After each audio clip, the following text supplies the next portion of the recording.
Admiral Sarah Chen stood at the observation deck of the Terran Defense Station Artemis, her dark eyes fixed on the holographic display, showing humanity's first contact with an alien civilization.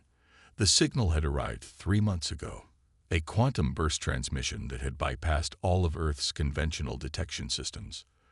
Only the hidden quantum array beneath Europa's ice had caught it. The Viridian Empire's first message had been simple: submit or be conquered. Their subsequent communications painted a picture of an advanced civilization that had dominated 1,000 worlds, one that viewed Earth's visible technology, our fusion plants, orbital habitats, and primitive FTL experiments, as laughably backward. They're sending another transmission, Admiral, Lieutenant Rodriguez announced from his station. The young officer's fingers danced across the haptic interface, decoding the quantum-encrypted message in real time using systems that officially didn't exist. The holographic display shimmered, revealing the aristocratic features of High Marshal Vextor of the Viridian Empire. His silver-scaled skin gleamed under the lights of his command center, 4 eyes blinking in what humans had learned was a gesture of contempt. People of Earth, Vextor's translated voice resonated through the station. Your time for deliberation has ended. Our grand fleet approaches your system. Your species has 2 choices: immediate surrender and integration into our empire as a protectorate race, or resistance and subsequent pacification. Sarah allowed herself a small smile. For 3 months, humanity had played its part perfectly. Every response had been carefully crafted to reinforce the Viridians' perception of Earth as a young, naive civilization. Every leaked transmission, every intercepted communication, every scan of Earth's defensive capabilities had been meticulously orchestrated. High Marshal, Sarah responded, making sure to let a tremor of fear enter her voice. Surely there must be another way. Our species has only recently achieved faster-than-light travel. We pose no threat to your empire. Vextor's upper lip curled in what humans had learned was the Viridian equivalent of a smirk, precisely why you should be grateful for our guidance. Our scans show your primary defense platforms still rely on primitive laser arrays and kinetic weapons. Your ships still use basic antimatter drives. It would be better for everyone if you simply accepted the inevitable. Behind Sarah, hidden from the transmission feed, General Marcus Wong of the Terran Special Operations Command allowed himself a quiet chuckle. The Viridians had seen exactly what humanity had wanted them to see: carefully crafted decoys and outdated technology maintained specifically for this purpose. How much time will you give us to prepare for integration? Sarah asked, her voice carrying just the right note of resignation. You have 1 Earth month to prepare your leadership for the transfer of power. Our fleet will arrive in your system by then. I suggest you spend this time wisely, Admiral Chen. Convince your people that resistance would be unfortunate. The transmission ended, and Sarah's diplomatic facade dropped immediately. She turned to face the assembled command staff, her expression hard and focused. Status of Project Prometheus. All systems are go, General Wong reported, pulling up a classified display showing the real state of Earth's defenses. The quantum displacement grid is fully operational. The dark matter arsenal is primed. The Lazarus Protocol is ready for implementation. And the Viridians suspect nothing. Our deep cover operatives confirm they fully believe their own intelligence reports. They think we're barely past quantum mechanics, much less quantum engineering. They have no idea we've been preparing for this moment for the last 300 years. Sarah nodded, walking to the central strategic display. With a gesture, she brought up the true map of human space, not the limited sphere of influence the Viridians had detected, but the vast network of stealth colonies, hidden fleets, and weapons platforms that humanity had carefully concealed from the rest of the galaxy. Send word to all commands, she ordered. Operation Looking Glass is now in effect. Let's show the Viridians why humanity spent its entire history preparing for war while praying for peace.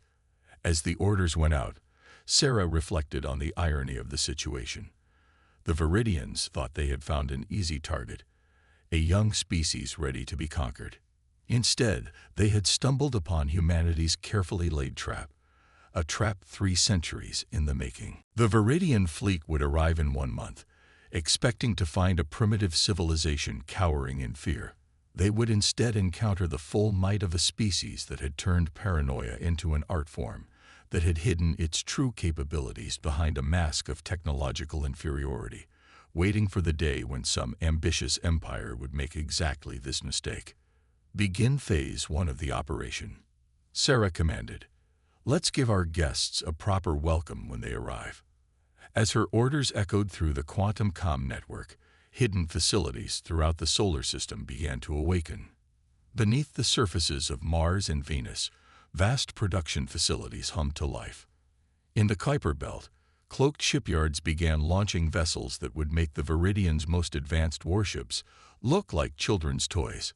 The game of deception was about to end, and the galaxy was about to learn why humanity had spent its entire history preparing for this moment. Deep beneath the Martian surface, Dr. Maya Patel watched as the quantum fabricators brought humanity's true military might out of hiding. The massive underground facility stretched for kilometers, its true purpose hidden from orbital scans by technology that the Viridians couldn't even comprehend. "Status report on the Ghost Fleet," she asked, her voice carrying across the command center where hundreds of Earth's finest scientists and military strategists coordinated their preparations. "All vessels are emerging from quantum storage," her assistant reported, gesturing at the holographic displays showing ships materializing from what appeared to be thin air. "The Viridians' long-range scans are still only detecting our decoy fleet in lunar orbit." Maya allowed herself a moment of pride. The Ghost Fleet represented the pinnacle of human military technology, ships that could exist in a quantum superposition, invisible and untouchable, until the moment they chose to reveal themselves. Each vessel carried weapons that could manipulate the fundamental forces of the universe itself. A priority alert flashed across her neural interface. "The Viridian advanced scout ships have passed Neptune's orbit," she announced to the command staff. "Right on schedule." In high orbit around Jupiter, another piece of humanity's elaborate deception was playing out. The Viridian scouts were observing what appeared to be primitive human mining operations, automated platforms extracting helium-3 using technology that would have been cutting-edge 2 centuries ago. What they couldn't see were the quantum singularity generators hidden within Jupiter's atmosphere, ready to turn the gas giant itself into a weapon if necessary. Humanity had learned long ago that the best place to hide was in plain sight. "They're launching probe drones," reported Captain James Chen from his position monitoring the Viridian fleet movements. "Standard Imperial scanning patterns, just as our intelligence predicted." Maya nodded, watching as the alien probes approached the mining platforms. The platform's quantum camouflage systems were working perfectly, showing the Viridians exactly what they expected to see: primitive fusion reactors, basic shield generators, and crews of humans going about their daily work, all carefully crafted holograms. "How's Project Hydra progressing?" she asked, turning to Dr. Sarah Wong, head of weapons development. "The final systems are coming online now," Sarah replied, pulling up a classified display showing a network of satellites hidden throughout the solar system. "Once activated, the quantum entanglement grid will allow us to redirect any enemy fire back at their own ships. They'll literally destroy themselves with every shot they take." This was humanity's true strength, not just advanced technology, but the patience and foresight to hide it until the perfect moment. For centuries, Earth had maintained the appearance of a gradually developing civilization, all while preparing for the day when they would encounter hostile alien life. "Message from Admiral Chen," announced the communications officer. "The Viridian Diplomatic Corps is requesting a tour of our primary defense installation on Luna." Maya smiled, another piece of the deception falling into place. The Luna base was perhaps their greatest masterpiece of misdirection, a facility deliberately designed to look impressive to the Viridians while being completely expendable. "Authorize the tour," she commanded. "Make sure they see everything we want them to see." Every obsolete weapon, every primitive defense system, every classified document we've prepared for them to discover. As the orders were carried out, Maya turned her attention to the quantum display, showing the true state of human space defense. The Ghost Fleet was almost fully deployed, hidden in dimensional pockets throughout the solar system. The quantum weapon platforms were charged and ready. The dark matter arrays were primed. Dr. Patel called out one of her analysts. "We're detecting increased communications between the Viridian scout ships and their main fleet. They're transmitting detailed scans of our defensive capabilities back to High Marshal Vextor." "Perfect," Maya replied. "Let them think they know everything about us.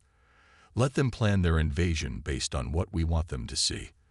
The more confident they are in their intelligence, the more complete their defeat will be." In the depths of space, the massive Viridian fleet continued its approach, its commanders completely unaware that they were advancing into the most elaborate trap in military history. They thought they were dealing with a young, naive species that had barely mastered space travel. They were about to learn that humanity had spent its entire existence preparing for this moment, hiding its true capabilities behind a carefully constructed facade of technological inferiority. The art of deception was about to give way to the art of war, and the galaxy would never be the same. The Viridian fleet emerged from hyperspace at the edge of the solar system, a vast armada of over 2,000 warships arranged in perfect attack formation. High Marshal Vextor stood on the bridge of his flagship, the Eternal Dominion, his silver scales gleaming with anticipation as he observed the primitive human defenses through his quantum displays. "Status of the Earth defense grid," he asked his tactical officer. "Exactly as our intelligence reported, High Marshal.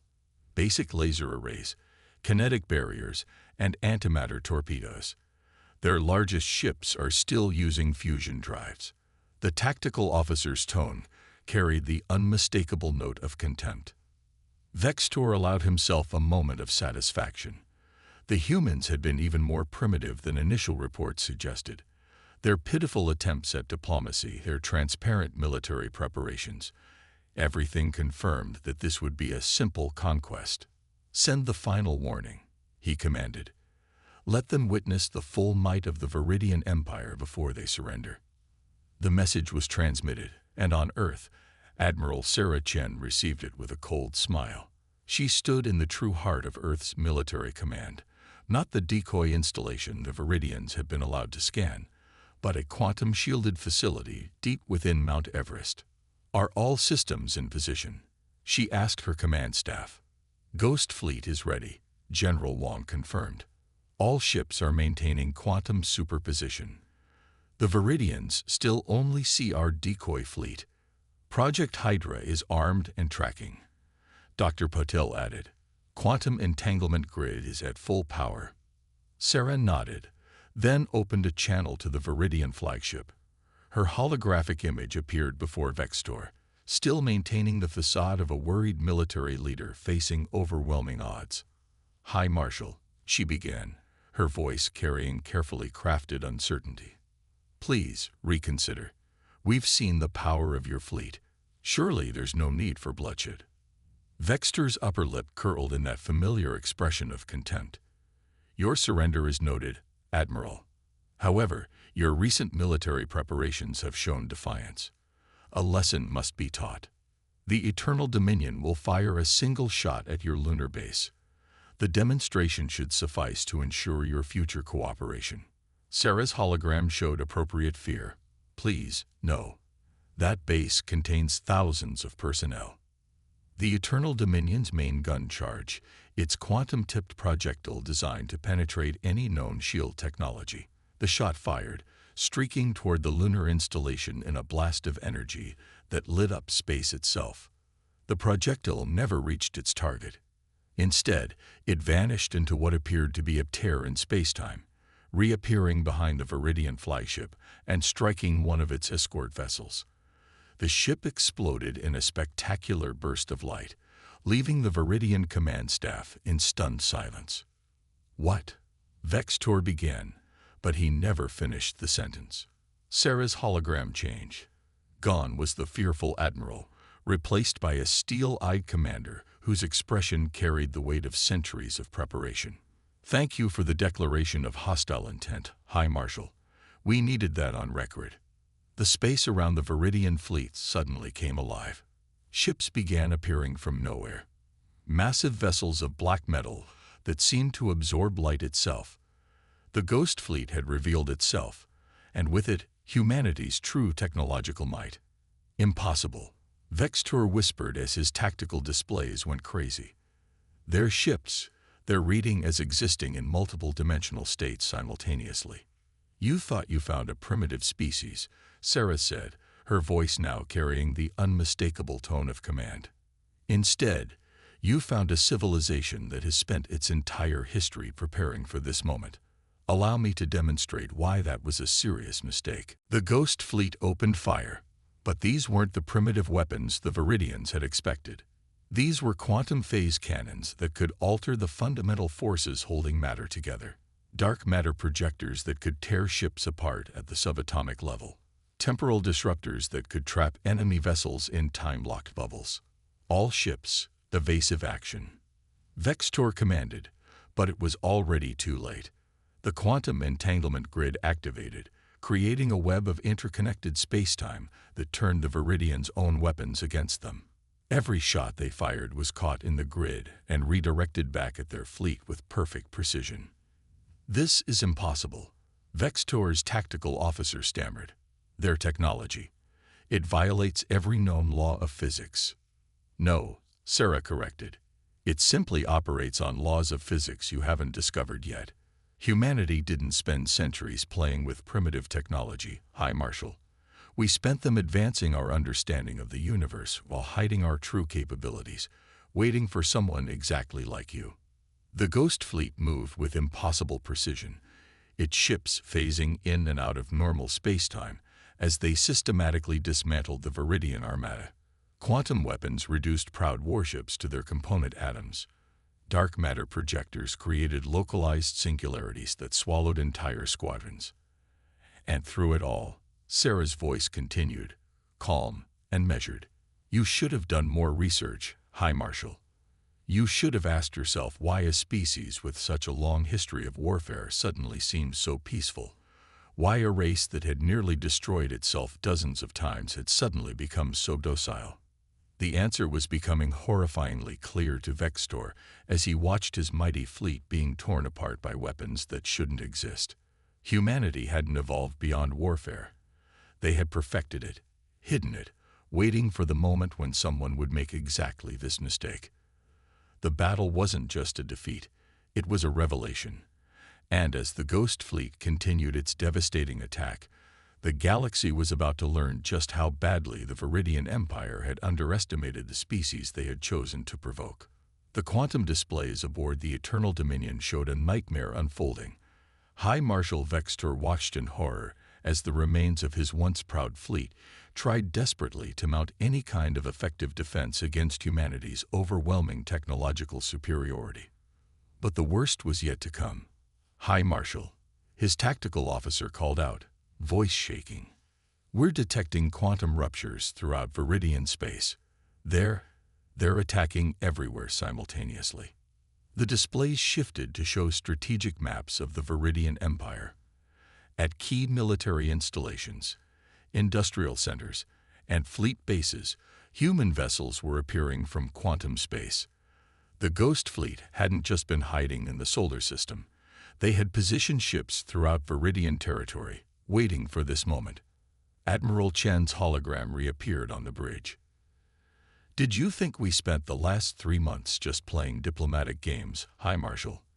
Every delegation we sent, every cultural exchange we hosted, they were mapping your empire's weaknesses. Every piece of technology we shared carried quantum sensors that your scientists couldn't detect." Vextor's secondary hearts nearly stopped as he realized the full scope of humanity's deception. "Impossible. You couldn't have." "Oh, but we did," Sarah interrupted. "Those primitive quantum communication devices we traded. They were creating a network that allowed us to map your entire defense grid. Those basic AI systems we shared. They were learning your tactical protocols, your command structures, your emergency procedures. On the strategic display, Vextor watched as human ships systematically disabled Viridian defense platforms using the Empire's own security codes. Quantum weapons precisely targeted military installations while leaving civilian infrastructure untouched. It wasn't just an attack, it was a masterclass in strategic precision. You should be grateful. Actually, Sarah continued, we could have used the quantum viruses we planted in your networks to simply shut down life support across your empire. We could have used our temporal weapons to erase your military installations from history. Instead, we're showing restraint. In orbit around the Viridian homeworld, the pride of human military technology revealed itself. A massive vessel emerged from quantum space, its hull composed of what appeared to be living metal that shifted and flowed like liquid darkness. That's the Terra Ascendant, Sarah explained, a note of pride in her voice.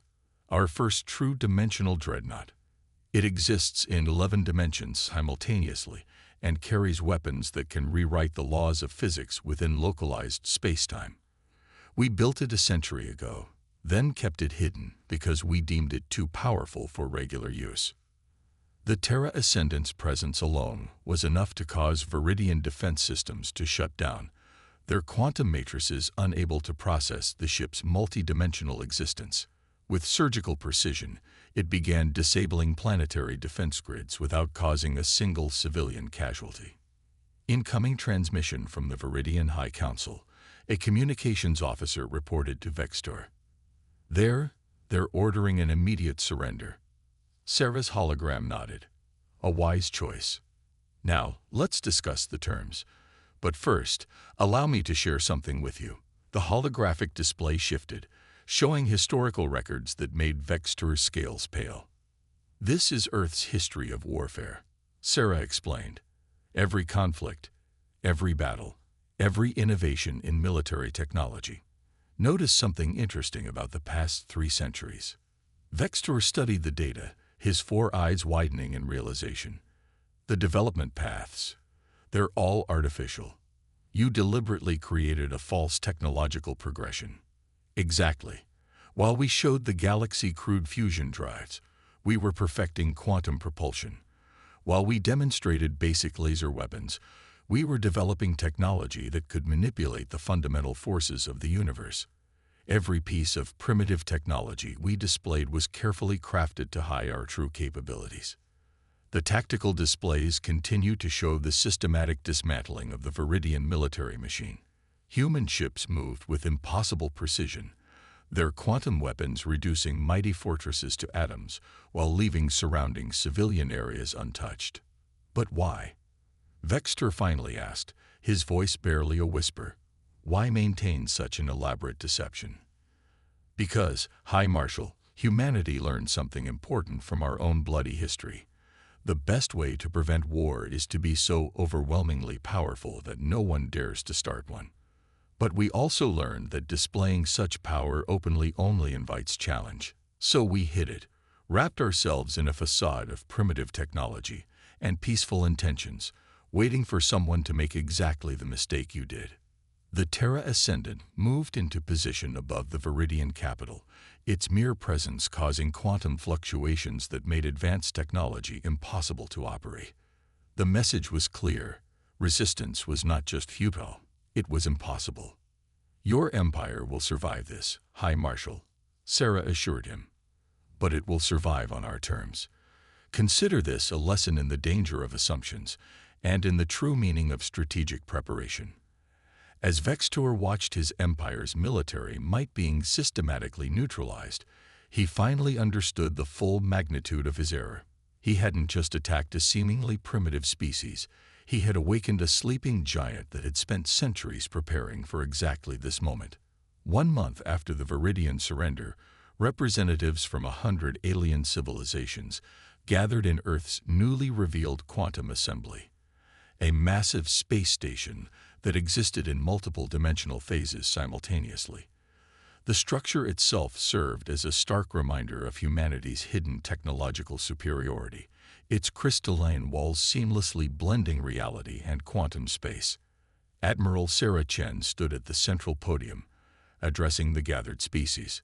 Below her, former High Marshal Vextor sat among the Viridian delegation, his once proud bearing now tempered by humility. The defeat of his empire had sent shockwaves through the galaxy, forcing every spacefaring civilization to reevaluate their understanding of humanity.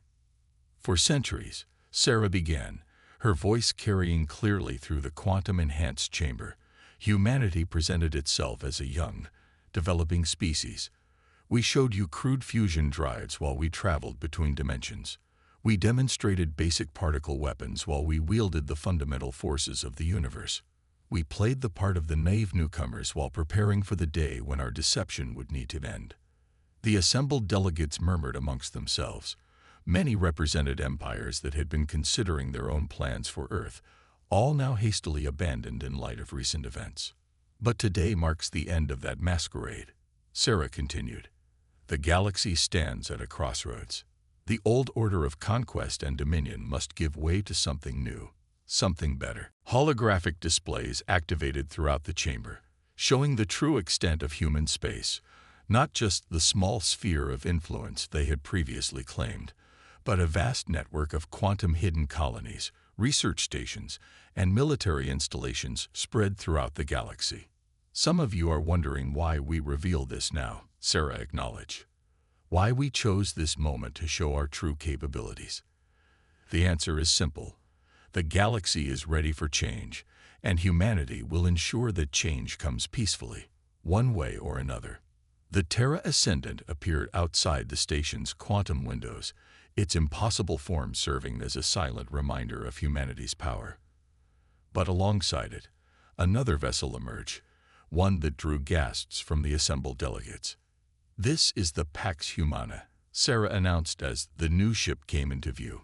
Its hull seemed to be made of pure light, its form somehow both there and not there simultaneously. While the Terra Ascendant represents our capacity for war, the Pax Humana represents our hope for peace. It carries technology designed to prevent conflict rather than wage it.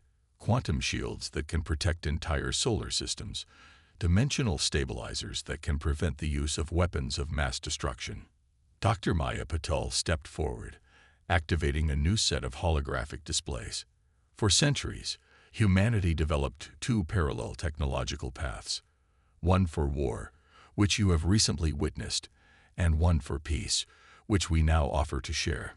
The displays showed medical technology that could cure any disease, energy systems that could power entire civilizations without harming the environment, quantum transportation networks that could eliminate resource scarcity. All of it had been hidden, waiting for this moment. The choice before you is simple, Sarah continued. Join us in building a new galactic order based on cooperation and mutual advancement. Share in the technologies we have developed for peace. Help us create a civilization where war becomes obsolete not through fear, but through progress. She paused, her expression hardening slightly. Or maintain the old ways of thinking and face the consequences. Humanity spent centuries preparing for war while praying for peace. We will not hesitate to use our full capabilities against those who choose aggression over cooperation. Vextor stood then, his silver scales dulled by the stress of recent events. The Viridian Empire accepts humanity's terms, he announced. We have seen both their power and their mercy. They could have destroyed us, yet they chose to disable our military while protecting our civilians. We would be fools to reject their offer. One by one, other delegations signaled their acceptance. The display of humanity's true power had made the choice clear. Adapt to the new reality or face obsolescence. Understand this, Sarah concluded, her voice carrying the weight of centuries of preparation. Humanity does not seek to rule the galaxy. We seek to protect it, to guide it toward a future where our children's children will never know the horrors of war that shaped our history. We hid our true selves not out of fear, but out of hope that when this day came, we would be ready to lead by example. The quantum displays showed new images, human ships using their advanced technology to help other species, to protect vulnerable civilizations, to heal wounded worlds. The message was clear. Humanity's power would be used not just to prevent war, but to foster peace. As the assembly concluded, the gathered representatives witnessed one final demonstration.